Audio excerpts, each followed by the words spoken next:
GameStop was once the king of gaming.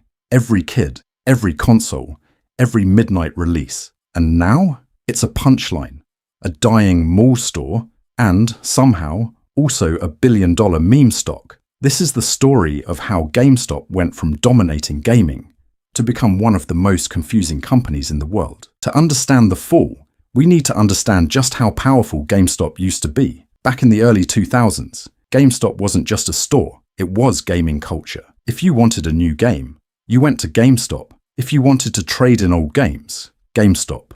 Pre-orders, midnight launches, strategy guides, GameStop owned all of it.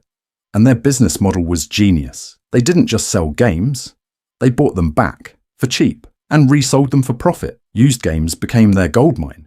In fact, at one point, used games made up nearly half of their profits. Think about that. They were making more money off old games than new ones. And because everything was physical back then, GameStop had a near monopoly. Life was good. Too good. Here's the thing about dominating an industry. You stop seeing the future coming, and GameStop completely missed it.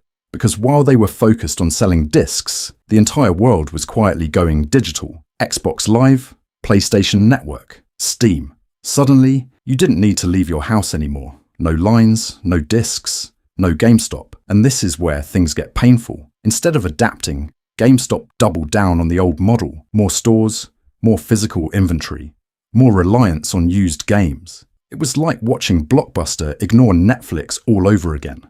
And the numbers started to show it. Foot traffic dropped, sales slowed, but they kept expanding anyway. Why? Because for years, it had always worked. But the world had already changed. GameStop just didn't realize it yet. By the late 2010s, GameStop was in serious trouble.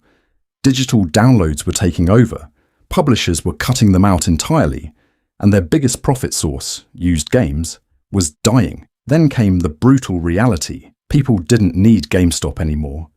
And when a company becomes unnecessary, things get ugly fast.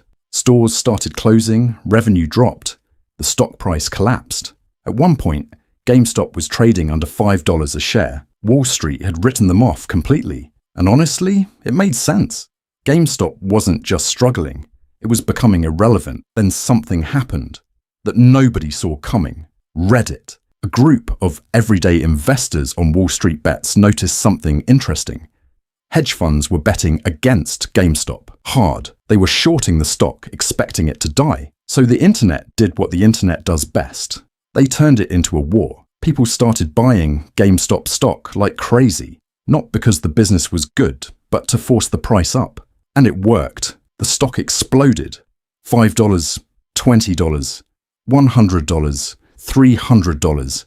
At its peak, GameStop became one of the most talked about companies in the world. Not because it was successful, but because it became a symbol, a middle finger to Wall Street. For a moment, GameStop wasn't a failing company. It was a movement. But here's the uncomfortable truth. The business itself didn't magically fix. GameStop is still struggling to figure out what it actually is in a digital world. They've tried e-commerce pivots, NFTs, which didn't go well, new leadership, but the core problem remains. They built their empire on a world that no longer exists. And you can't nostalgia your way out of that. GameStop's story isn't really about games. It's about something much bigger. It's about what happens when a company confuses dominance with permanence. They weren't beaten overnight. They were slowly, quietly replaced by convenience, by technology, by the future. And by the time they realized it, it was already too late. GameStop didn't die because it failed. They died because they didn't evolve.